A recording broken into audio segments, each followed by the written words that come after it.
Salut, c'est ton boy Eddie qui est Monsieur Pensée Basket, j'espère que tu vas bien. Aujourd'hui, on se retrouve sur le crossover pour un nouvel épisode de Kicks and Fit avec Monsieur Maximilien. Bonjour. Tu vas bien? J'espère que tu vas bien. Maximilien, oui, pour ceux qui te connaissent et ceux qui ne te connaissent pas, représente-toi encore une fois, s'il te plaît. Je me représente Maximilien Tariq Alafar, le Closet Magazine, et on parle énormément de produits et de chaussures de sport, dont des chaussures de basket. Pour la première fois, je dis bien pour la première et unique fois, il a parlé plus de 30 secondes. Ouais, mais là, on a step up, donc il y a les caméras, etc. Ouais, je me devais d'être step up la professionnel. C'est tout. Du coup, aujourd'hui, on va vous présenter une paire de chez Under Armour de Stephen Wardell Curry, la Curry 4.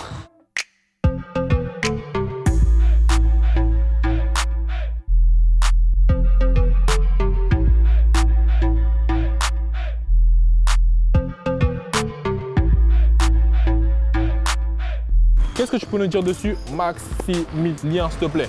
Ce que je vais dire dessus déjà, c'est que c'est la Curry 4 Low, donc c'est le modèle basse. Là, c'est un modèle qui fait... il y a une grosse tendance en ce moment sur le basketball, où on joue avec des tiges basses. Et donc ça, c'est un modèle qui contente toute cette frange de joueurs. Et surtout, ça permet, je vous expliquerai plus tard, mais une plus grande liberté de mouvement, etc. Alors, on peut déjà voir sur le design qu'il y a bien évidemment la phrase « I can do all things » sur les deux semelles de chaussures. On a la petite signature de Stephen Curry pour se sentir unique quand on achète la paire. Et puis ensuite, on va passer aux matériaux de la paire. D'accord. Aux matériaux de la paire parce que je t'ai posé pas mal de questions off caméra. Je vais te laisser d'abord nous parler de ces matériaux-là et après, je te poserai les questions. La première chose que je veux dire sur cette paire, c'est que c'est une petite révolution technologique pour Under Armour et pour Stephen Curry. Parce qu'on sait que depuis ses tout premiers jours en NBA, il a des problèmes de cheville. Et là, c'est la première fois que son club et la marque le laissent jouer avec un modèle basse. D'habitude, il joue avec un modèle haut, avec ses straps et ses chevillères. Là, il a toujours ses straps, il a toujours ses chevillères, mais il a une tige basse. Donc c'était un message fort qui était envoyé à tous les consommateurs pour leur dire que même quand on a des chevilles aussi pourries que celles de Stephen Curry, il n'y a pas de souci à avoir avec ce modèle. Maintenant, au niveau du design, c'est un design assez sobre, qui plaît beaucoup d'ailleurs, parce qu'on sent un peu l'influence aussi, on parlait de tendance tout à l'heure, mais l'influence off-court. Lifestyle. Voilà, lifestyle. C'est une paire qui peut aussi bien se porter à l'intérieur, donc sur le terrain, que dans la rue. On voit un peu le profil, c'est assez racé, etc. Les coloris, bon, comme d'habitude, il y aura 1 milliard de make-up et des quick strike et compagnie, mais là, pour l'instant, le coloris, il est noir, total black, full black. Donc il n'y a rien à dire, ça passe partout. Maintenant, ce qui est le plus intéressant avec ce modèle, c'est que c'est un petit chausson. Donc il est en knit. Donc le knit, c'est on va dire un genre de tissu en stretch qui recouvre la chaussure et surtout qui épouse les formes du pied. Ce qui fait que cette chaussure est super confortable. Il n'y a pas, on va dire, d'espace un peu mort. De temps en temps, on a le pied qui flotte un peu au niveau du talon, au niveau du gros orteil, etc.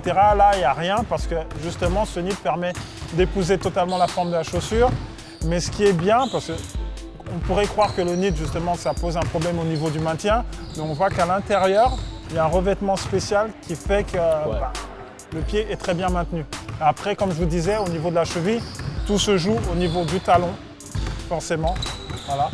Et puis sur les petits côtés, là, il y a ces petits bitonniaux là qui font que ça apporte une stabilité qui est à toute épreuve. On note aussi au niveau des matériaux que malgré que la chaussure soit totalement en knit, elle est aussi recouverte à matériaux synthétiques sur l'avant du pied au niveau des orteils parce que, comme on disait tout à l'heure, tu me posais la question. Quand tu te retrouves avec un mec de 120 ou 130 kg qui te marche sur les orteils, il vaut mieux avoir une protection supplémentaire, mais pas du luxe. Tu m'as fait remarquer tout à l'heure quelque chose que je n'avais pas remarqué moi, c'est que le design de la semelle avait changé.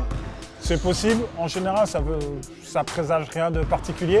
Ce que je peux dire par contre, c'est qu'au niveau de la traction de cette chaussure, la traction a passé un step au-dessus de la Curry High qui était déjà très bien.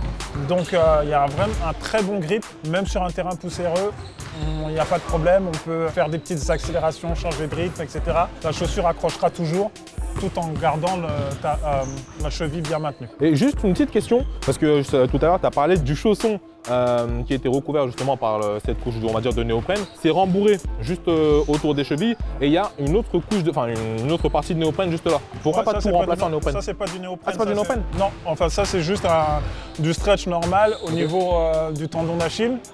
parce que les tendinites viennent par là et que du coup il faut un peu les ménager au basket, c'est quelque chose de très important. Et chose que j'ai oublié de dire, parce que et c'est ça qui est le principal, par rapport à la Curry High aussi, il y avait un petit défaut sur la Curry High que moi j'adorais, mais bon, ça a causé pas mal de problèmes à certains joueurs un peu sensibles, c'est que le col qui remontait en hit provoquait des frictions juste à l'avant de la cheville. Voilà, au niveau exactement. Et avoir un modèle basse, ben, ça permet d'enlever ça. Et juste, je viens de remarquer en regardant la semelle, que comme sur la Curry 4, on a bien évidemment le pont, et qu'il y a petit côté storytelling, il y a écrit Wardell, qui est le deuxième prénom de Stephen Curry, qui est le prénom du père Curry. Et il y a écrit Wardell 88, qui est l'année de naissance de Stephen Curry, et Aisha 89, qui est l'année de naissance de Aisha Curry. Donc, petite... Ok, bah, si on en est là, en fait, moi, j'ai d'autres informations ici. Bah, vas-y, donne. Ah bah voilà, j'ai Riley et Ryan qui sont les enfants de Curry, et puis 2015 et 2012, donc sont les années de naissance aussi. Bon, donc, voilà, c'est sa famille. Sur la paire, on a la famille Curry, on a comment on appelle ça? Moto. Le moto, voilà, la devise de Stephen Curry. Et on a la signature. Parce qu'il sait tout faire. Et là, ouais. Il sait tout faire. Ouais. Ça, c'est nos discussions. Ça c'est un hater encore. Ça commence. On a également la signature de Stephen Curry. Donc, on peut dire qu'on fait partie du clan Curry quand on achète cette paire de Curry. On peut dire ça? Ouais, c'est un peu le message, oui. À peu près, c'est un peu le message qu'ils veulent nous lancer. N'hésitez surtout pas à nous dire en dessous dans les commentaires si vous avez acheté la paire, nous donner votre ressenti. Si vous n'avez pas encore acheté, quelles sont vos peurs, quelles sont vos attentes, vos craintes, etc. Et nous, on va passer à la phase test. Ça s'appelle une phase test. Ouais, j'allais dire à la phase portée, mais phase test, ça passe encore mieux. Portée, mais on va la tester. Voilà, c'est mieux.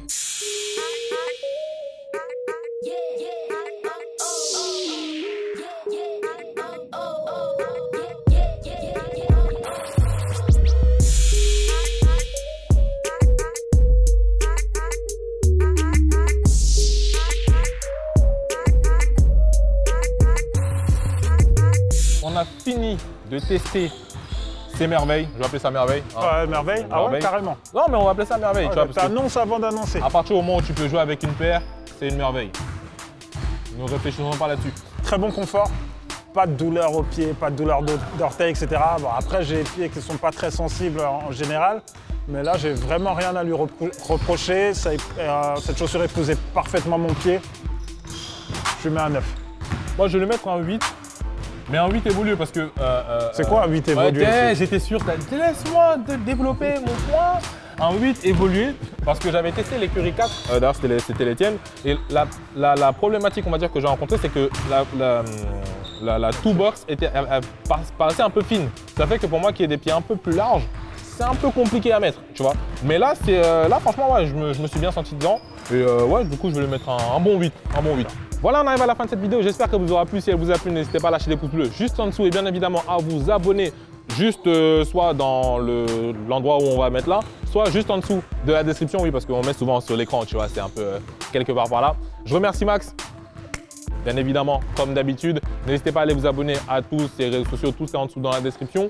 Merci à la Hoops Factory qui nous a permis de tourner ici. Merci à Fabien, c'est ça? Ouais, Fabien d'Under Armour pour ce petit cadeau de bijoux et ce test rendu possible grâce à lui. Merci Fabien. On a les chaussettes au dernier moment, donc c'est fantastique. Fabien, you're the real MVP. C'est la fin. Merci. Et n'oubliez pas, crossez bien. Subscribe.